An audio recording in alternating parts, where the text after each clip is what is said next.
네, 저희 함께 하나님 말씀을 같이 보도록 하겠습니다. 하나님 말씀은 신약성서 누가복음 10장 25절에서 37절 말씀입니다. 네, 하나님 말씀은 누가복음 10장 25절에서 32절 말씀입니다. 여러분을 대신해서 제가 대독해 드리도록 하겠습니다. 어떤 율법사가 일어나 예수를 시험하여 가로되 선생님, 내가 무엇을 하여야 영생을 얻으리까? 예수께서 이르시되 율법에 무엇이라 기록되었으며 내가 어떻게 읽느냐?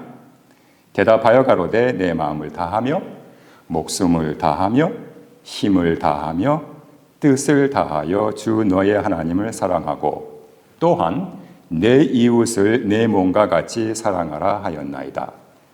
예수께서 이르시되 내 대답이 옳도다. 이를 행하라.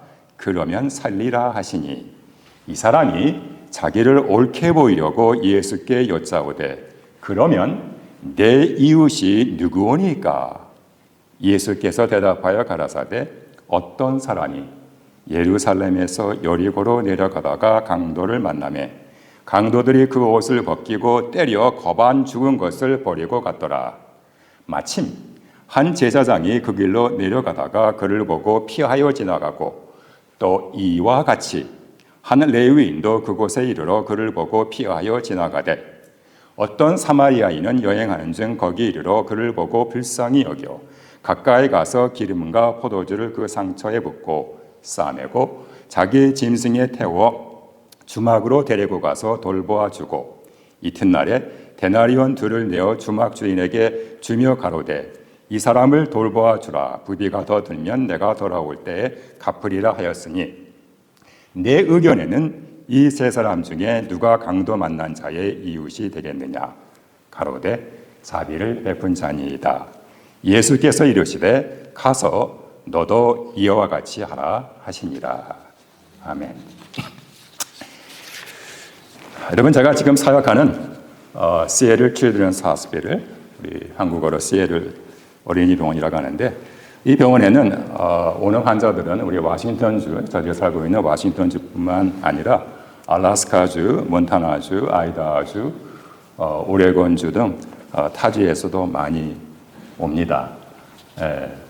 그래서 우리 그 환자들의 나이는 바로 태어난 신생아부터 보통은 18세까지입니다. 그런데 종종 페리아리 캔서리라고 어렸을 때 암병에 걸리는 환자들은 이제 20세가 넘어서도 계속해서 시애틀 어린이병원에서 치료를 받습니다.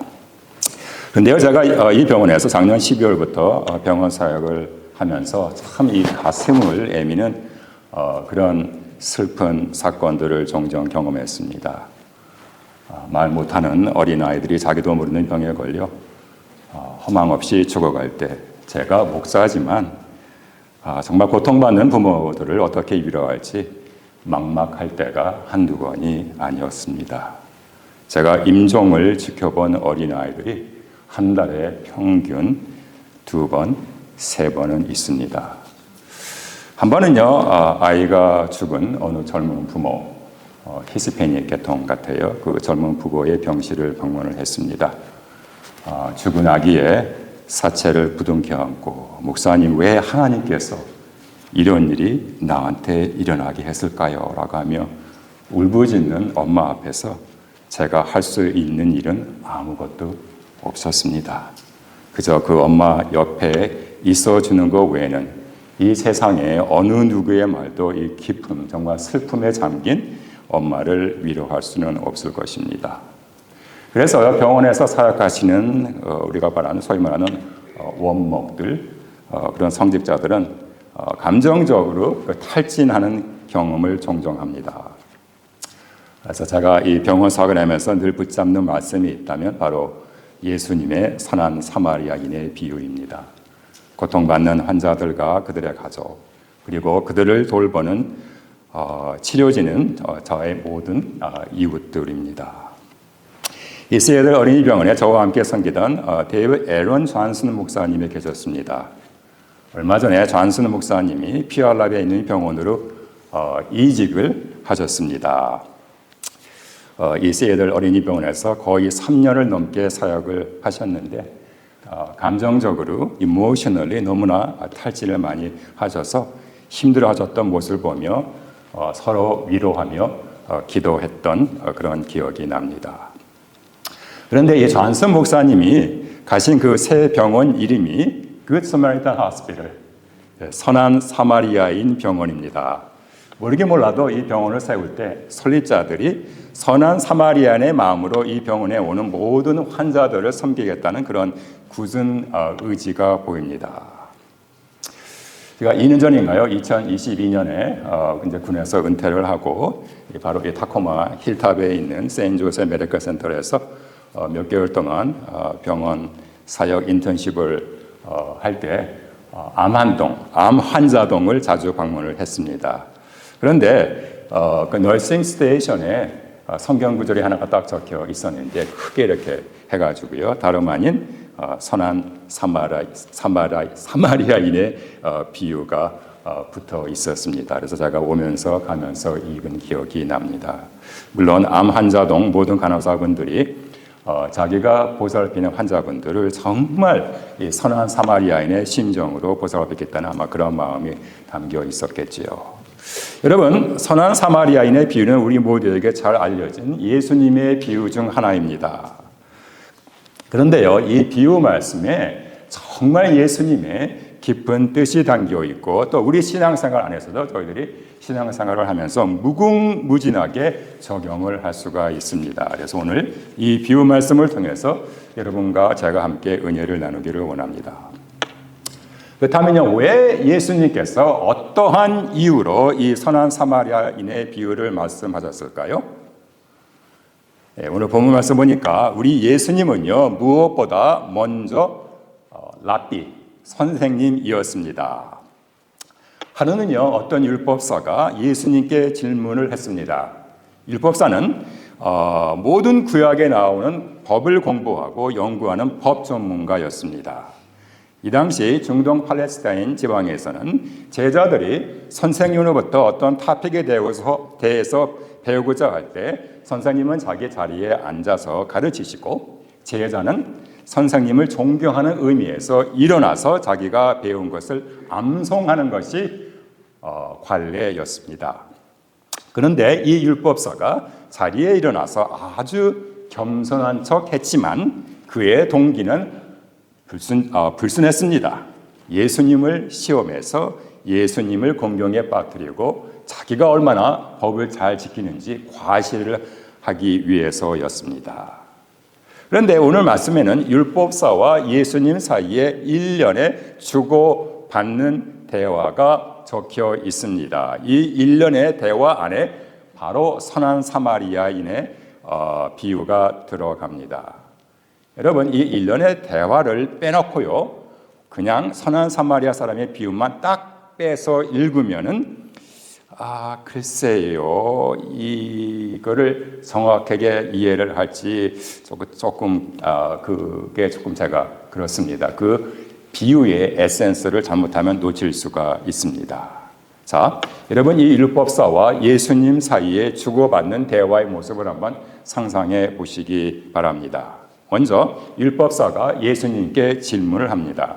선생님, 내가 무엇을 해야 영생을 얻겠습니까? 여러분, 이 질문은 정말 문제가 있는 질문입니다.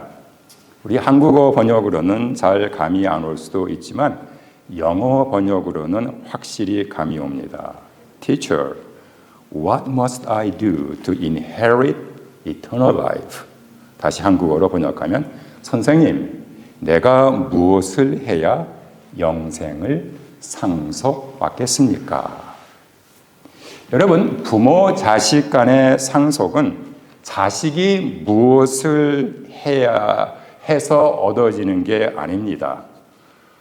저한테 딸이 둘이 있습니다. 이름이 주영이하고 하영인데 지금은 뭐 다 결혼해서 자기들 가정들이 다 있습니다. 그런데요, 제가 제 두 딸한테 남겨줄 상속은 제 딸들이 저한테 무엇을 해서 주는 게 아니라 아버지와 딸 사이에 관계에 있기 때문입니다. 그래서 저는요, 이 질문을 하는 이 율법사의 동기가 먼저 의심이 갑니다. 아무튼요, 이 율법사의 질문의 의도를 즉각 알아채신 예수님은 율법사의 질문에 질문으로 대답을 하십니다. 율법에 무엇이라고 기록하였으며 너는 그것을 어떻게 읽고 있느냐? 이게 율법사가 주저없이 대답을 합니다. 내 마음을 다하고 내 목숨을 다하고 내 힘을 다하고 내 뜻을 다하여 주 너의 하나님을 사랑하라 하였고 또 내 이웃을 내 몸과 같이 사랑하라 하였습니다. 여러분 이게 뭐지요? 예, 맞습니다. 바로 출애굽기 20장에 나오는 10계명을 summarize, 요약해 놓은 것입니다. 그러자 예수님도 율법사에게 이렇게 대답을 하십니다. 내 대답이 옳다, 맞다, 그대로 행하여라, 그리하면 살 것이다. 율법사가 행함에 대해서 물어보았길래 예수님도 행함에 대해서 똑같이 대답을 하셨습니다. 자, 이쯤 되면 여러분 어떻게 생각을 하십니까? 정말 이 율법사가 센스가 있다면 이런 내가 질문을 잘못했구나 하고 눈치를 채고 슬그머니 예수님 자리에서 뜨는 것이 자기의 체면을 세우는 일이었을 것입니다. 왜냐고요? 사실 하나님 사랑, 이웃 사랑은 제가 아까 말씀드린 대로 10계명을 요약해 놓은 것입니다. 그래서 여러분 어느 누구든지요, 여러분과 저를 포함해서 어느 누구든지 이 율법사가 말한 대로 하나님께서 정해놓은 10계명 스탠다드를 하나도 빠짐없이 계속해서 지속적으로 지킬 수 있는 사람은 당연히 영생, 즉 구원을 받을 수가 있습니다. 이런 사람은 하나님의 은혜가 전혀 필요가 없습니다.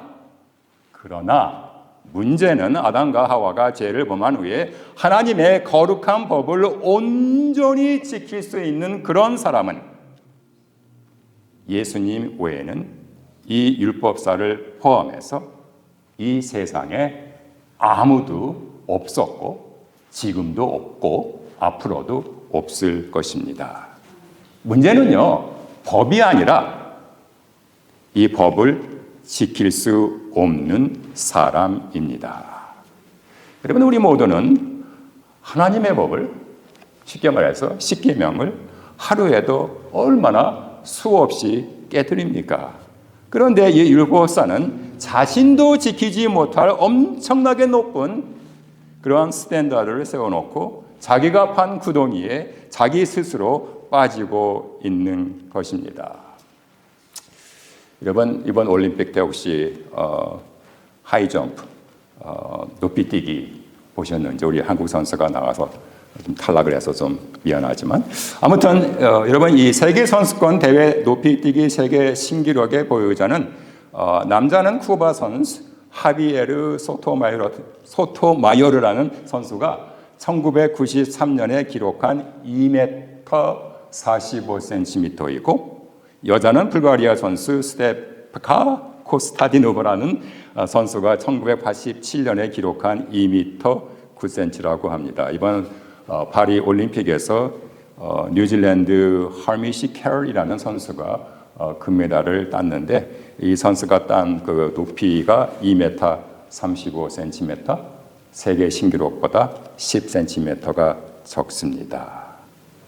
여러분 그 후로는 쿠바 선수가 이 신기록을 세운 후로는 이 기록들이 다시 갱신되고 있지 않고 있습니다. 오히려 점점 더 후퇴하고 있다고 합니다. 그런데 이 율법사는요, 마치 10m 높이뛰기 장대를 세워놓고 아무도 할 수 없는 일을 자기는 할 수 있는 것처럼 예수님 앞에서 당당합니다. 소위 말해 자기 의 꽉 찬 거지요. 그래서 자기를 옳게 보이려고 그렇게 보이고 싶어서 예수님께 다시 한번 질문을 합니다. 그러면 내 이웃이 누굽니까? 질문이 재밌죠? 하나님을 사랑하는 내용은 쏙 빼놓고 내 이웃이 누구인지만 알면 내 이웃 사랑하는 거야 누워서 떡 먹는 것만큼 쉽다고 생각을 한 거지요. 그럴까요? 여러분, 이 세상에서 제일 어려운 일이 바로 나의 이웃을 사랑하는 것입니다. 우리가 만일 우리 이웃을 사랑할 수 있다면 그것은 우리가 하나님의 사랑을 체험했기 때문입니다. 여러분, 이 당시에요, 1세기 유대인들에게 이웃이란 율법을 잘 지키는 자기들처럼 종교도 갖고 문화도 갖고 인종도 갖고 동질의 유대인들이었습니다. 그래서 이방인들은 유대인의 이웃이 될 수가 없었습니다. 특별히 이 당시에 지리적으로 가까운 동네에 살고 있는 사마리아인들이 자기들처럼 하나님을 잘 믿는 거룩한 유대인의 이웃이 된다는 것은 말도 안 되는 일이었습니다. 여러분, 사마리아 하면 우리 귀에 너무나 익은 단어입니다. 그렇죠? 예수님과 수가섬에서 1대1 대화를 한 여자가 바로 사마리아 여자입니다. 예수님께서 한 번은 10명의 문둥병자를 치료를 하셨는데 9명은 자기 집에다 가버리고 한 명이 돌아와서 예수님께 감사를 했습니다. 누구죠? 사마리아 사람입니다. 구약성경 열왕기하 17장 24절에서 25절을 보면 어떤 내용이 나오냐면요, 바벨론, 구다, 아왓, 하마, 소알바임 같은 외국에서 온 사람들이 사마리아 땅에 들어오게 돼요. 그래서 그곳에 살고 있는 이스라엘 백성들과 결혼을 하게 됩니다. 그런데 문제는 이 사람들이 갖고 온 종교가 이제 하나님을 섬기는 그런 종교가 아니라 이방신을 섬기는 종교였습니다. 그래서 나중에 유대교와 이방 우상 숭배를 하는 그 두 종교가 혼합해서 사마리아 사람들에게 종교가 되어버렸습니다. 이러자 유태인들은 사마리아 사람들을 대놓고 차별하고 심지어 경멸하기까지 했습니다. 마치 문둥병자 취급을 했습니다. 그러니 유대인들이 사마리아 사람들을 미워하는 것은 당연한 일이 아닐까요? 얼마나 미워했는지 갈릴리로 갈 때 사마리아 땅을 지나가면 지름길이라서 빨리 갈 수가 있는데 일부러 사마리아를 피해서 멀리 요단강 동편을 통해서 돌아갔습니다. 사마리아 사람들하고 마주치기가 싫어서요. 아마 이 율법사는요, 예수님께로부터 우리 이웃은 우리와 같은 율법을 잘 지키는 유대인들이야라는 그러한 답을 기대했고, 그렇다면 나와 똑같이 회당에 잘 참석하고 11조도 꼬박꼬박 잘 내고 가끔가다 금식도 하고 이 법 저 법 잘 지키면 내 이웃을 사랑하는 게 뭐 그리 큰 문제가 되겠냐고 오해 아닌 오해를 했는지도 모릅니다. 자, 그렇다면 예수님은 나의 이웃을 어떻게 정의를 했을까요? 내 이웃은 나의 가족들일까요? 내 이웃은 나와 같은 종교를 믿는, 그래서 같은 교회를 다니고 같은 회당을 나가는 그러한 사람들일까요? 나와 같은 정치적 성향을 갖고 있는 사람들일까요? 나와 같은 문화권 안에서 같은 언어를 쓰는 사람들일까요? 나와 같은 피부 색깔을 가진 인종일까요? 그러나 예수님은 율법사의 질문, 내 이웃은 누구입니까? 라는 대답을 하시지 않고 대신 비유를 통해서 말씀을 합니다. 우리가 너무나 잘 알고 있는 그 유명한 바로 선한 사마리아 사람입니다. 여러분, 이 선한 사마리아 사람 이 비유를 잘 보면요, 7가지 장면이 나옵니다. 첫 번째 장면입니다. 어떤 사람이 예루살렘에서 여리고로 내려가다 강도를 만났다. 강도들이 그 옷을 벗기고 때려서 거의 죽게 된 채로 내버려 두고 갔다. 글쎄요, 이 어떤 사람이 과연 누구일까요? 많은 신약성경 학자들은 이 사람을 여행 중인 어떤 유대인이라고 보고 있습니다. 이 당시에 1세기 중동 팔레스타인 지방에서는 여행자들이 가끔 가다가 강도들을 만나는데 그래도요, 강도를 만난 그 희생자가 그냥 저항하지 않고 그냥 순순히 돈만 내주면 대충 목숨은 살려준다고 합니다. 그런데 이 유대인은 무슨 이유인지 몰라도 상당히 저항을 한 것 같습니다. 그러니 옷도 벗기움을 당하고 거의 의식을 잃어버릴 정도로 두들겨 맞고 갖고 있는 거 다 뺏기고 길 모퉁이에 방치가 돼버렸습니다. 두 번째 장면입니다. 마침 어떤 제사장이 그 길로 내려가다 그 사람을 피하여 지나갔다. 제사장은 물론 성전에서 제사 일을 보는 사람입니다. 이 당시 성전에서 일하는 사람들은 대충 세 분류, 3 classes, 세 분류로 나뉘어져 있었습니다. 그들 나름대로 계급이 형성되어 있었습니다. 제일 꼭대기에 제사장이 있습니다. 우리가 말하는 엘리트 계급층입니다. 그 바로 밑에 제사장 일을 도와주는 레위인들이 있었습니다. 중간층 계급입니다. 그 다음 제일 밑 하위급 계급층에는 성전에서 자직굴의 일을 하는 성전 봉사자들이 있었습니다.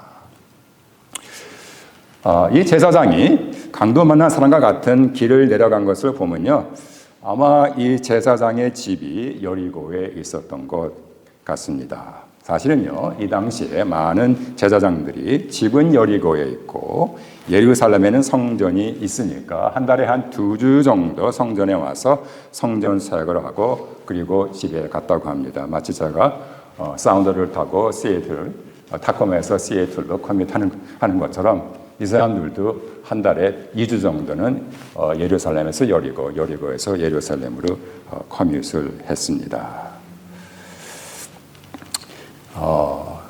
제가 알기로는요, 예루살렘에서 여리고까지는 거리는 약 18마일이고, 그 다음에 완만하게 경사가 저 있는데, 그 경사의 고도가 약 한 1마일 정도라고 합니다. 물론, 직분이 제사장이니까 성전에서 제공하는 나귀나 짐승 같은 것을 타고, 요즘 말로 말하면 승용차겠죠?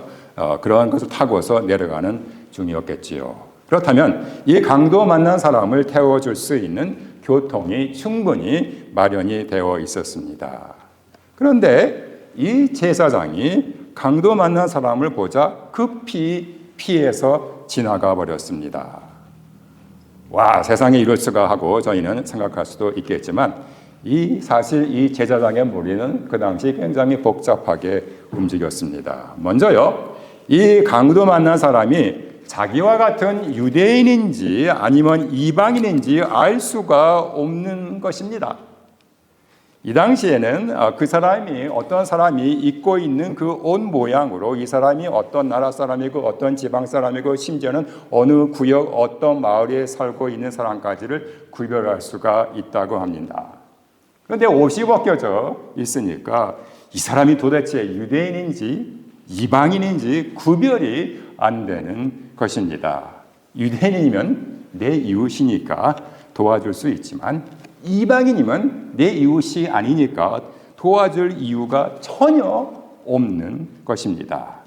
거기다가 이 사람이 비록 유대인일지라도 만약에 죽어 있는 시체라면 제사장인 자기는 레위기서 11장에 따르면 죽은 사람 근처에도 가면은 안 되고 더더욱 죽은 시체는 만져서도 안 됩니다.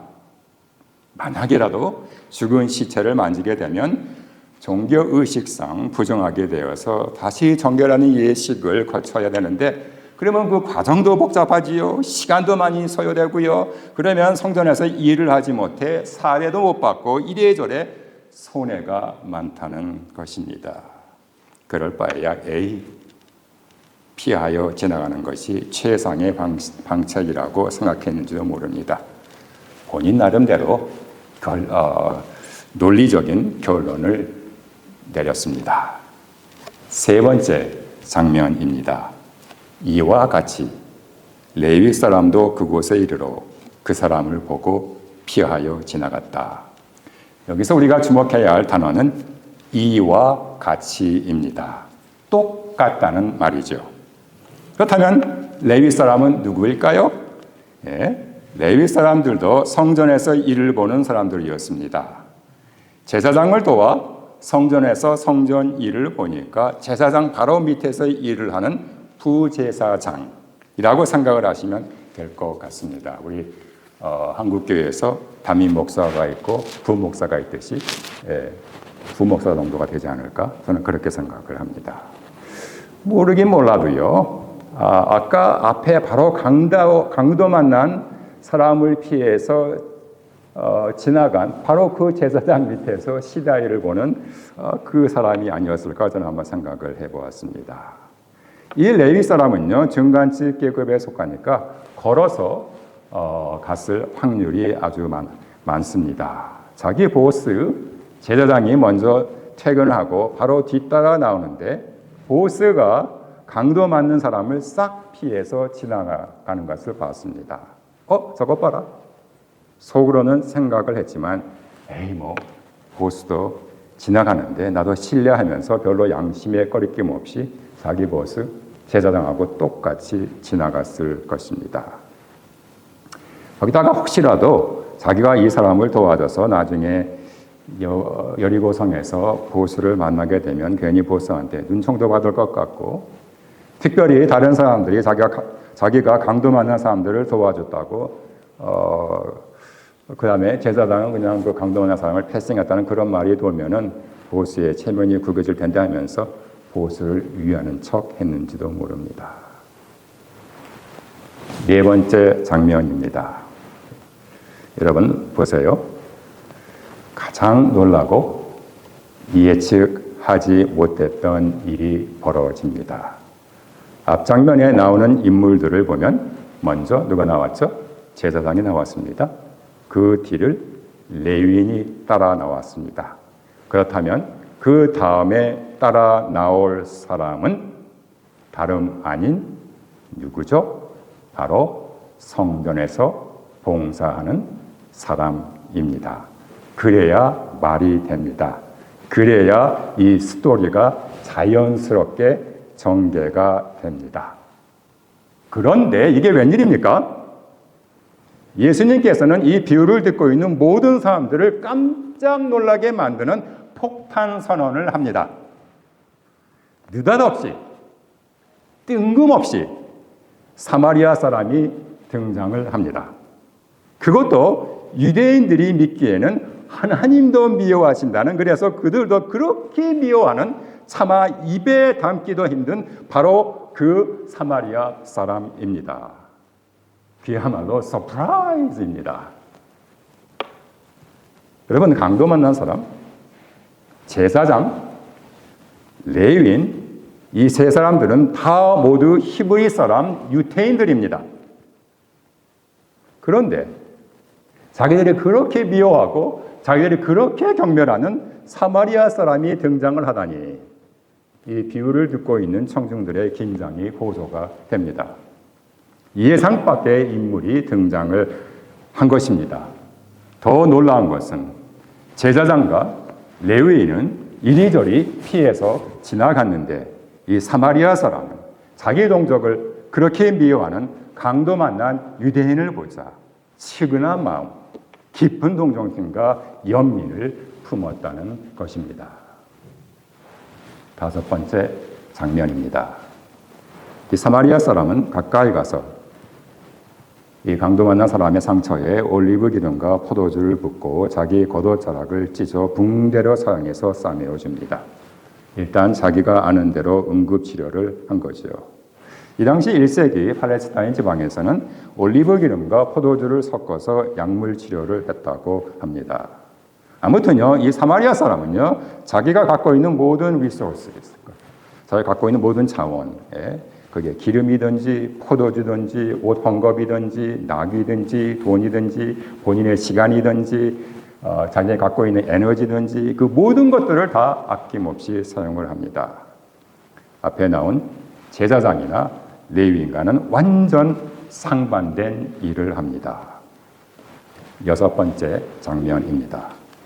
일단 응급치료를 마친 사마리아 사람은 자기가 타고 온 나귀 등에 이 강도 만난 사람을 태우고 여관으로 가서 계속 돌보아 줍니다.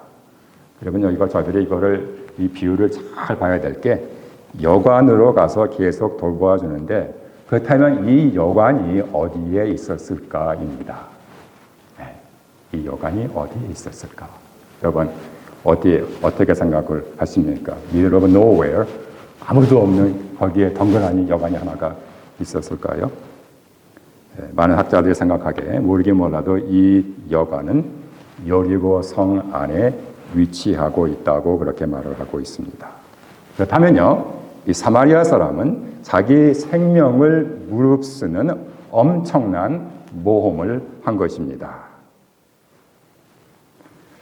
바로 원수 나라 안에 들어갔으니까요. 어느 유대인이 혹시라도 자기가 사마리아 사람인 것을 알게 되면요, 어떻게 자신을 해코지할지 모르는 그러한 급박한 상황이었습니다.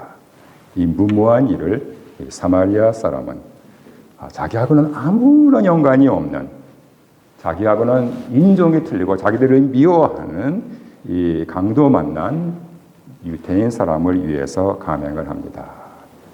제가 사실 생각을 했을 때도요, 강도 만난 사람을 그냥 뭐 도와주려면 일단은요, 나귀에 태워서 여리고성 근처에 가서 거기다 그냥 게이트 앞에 딱 내려놓고 그냥 자기 목숨을 위해서 황급하게 다른 길로 가도 뭐 아무도 말할 사람이 없습니다. 그래도 아주 엄청난 일을 한 겁니다. 마지막 7번째 장면입니다. 이 강도 만난 사람과 함께 하룻밤을 지낸 그 다음날 이 사마리아 사람은요, 자기 길을 떠나기 가기 전에 여관 주인에게 제갑에서 돈봉투에서 어떤 2데나리온을 꺼내 주인에게 건네며 부탁을 합니다. 이 사람을 돌봐 주십시오. 비용이 더 들면 제가 돌아오는 길에 갚겠습니다. 여러분, 2데나리온 하면 참 감이 잘 안 오는데 얼마 정도가 될까요? 이 당시에 한 데나리온이 하루 이 땅이라고 합니다. 우리 시애틀 지역에 미니멈 페이가 한 20불이니까 하루 일하면 160불 버나요? 그러니까 미니멈 160불은 되겠죠. 그런데요, 뭐 이 당시에 팔레스타인 지역은 워낙 물가가 싸니까 2데나리온이면은 여행자가 호텔에 들어가서 모텔에 들어가서 1주나 2주 정도 먹고 자고 할 수 있는 경비라고 합니다. 제가 가족이 캘리포니아에 또 친구분들이 캘리포니아에 많기 때문에 캘리포니아 여행을 자주 가는 편인데, 예를 들었어요. 제가 샌프란시스코에서 1주 정도를 머문다면은 보통 이제 뭐 고급 호텔이 아니라 뭐 할러데이 인 같은 그런 데서 이제 머무는데, 할러데이 인 하룻밤 경비가 한 200불 정도면 일주일이면 1,400불이고 식비로 한 500불 하면 도합 거의 2,000불 정도가 나오겠네요. 그러니까 요즘으로 치면은 한 2,000불 정도를 이 강도 만난 사람을 위해서 사마리아 사람이 쓴 거겠죠. 그리고도 혹시라도 모자라서 더 비용이 돌면은 자기가 돌아오는 길에 페이를 하겠다고, 갚아주겠다고 크레딧도 써줍니다. 그러나 여기서 중요한 것은 돈의 액수의 문제가 아니라 이 사마리아 사람은 자기의 목숨을 무릅쓰고 이 강도 만난 사람을 도와주었다는 것입니다. 이렇게 해서 그러면 나의 이웃은 누구입니까? 라고 물은 율법사에게 대답 대신 예수님께서 하신 비유 말씀이 끝납니다. 이제 예수님께서 율법사에게 되돌아 물으십니다. 너는 이 세 사람 가운데 누가 강도 만난 사람에게 이웃이 되어 주었다고 생각하느냐? 본인의 질문에 본인이 대답하게 만드신 것입니다.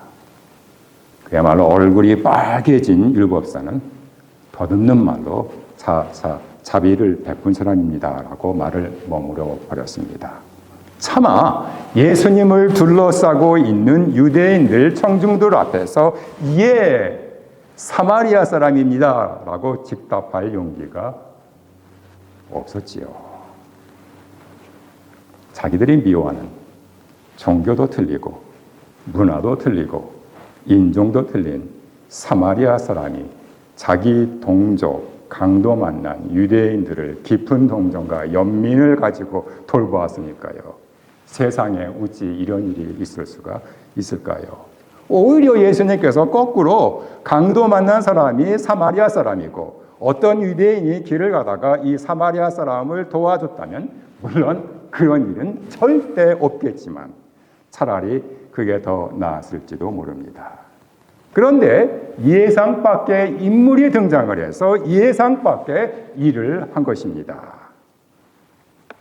그래서 이 율법사에 그러면 나의 이웃은 누구입니까? 라는 질문은 애초부터 잘못된 질문입니다. 누구는 내 이웃이 될 수 있고 또 어느 누구는 내 이웃이 될 수 없다는 전제가 깔린 질문이기 때문입니다.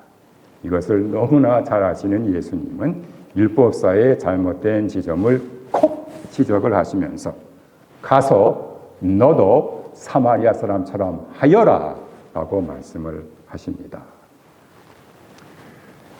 말씀을 정리하기를 원합니다.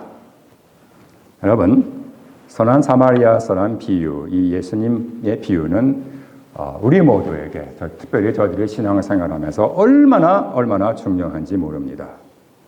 율법사의 첫 번째 질문이 무엇이죠?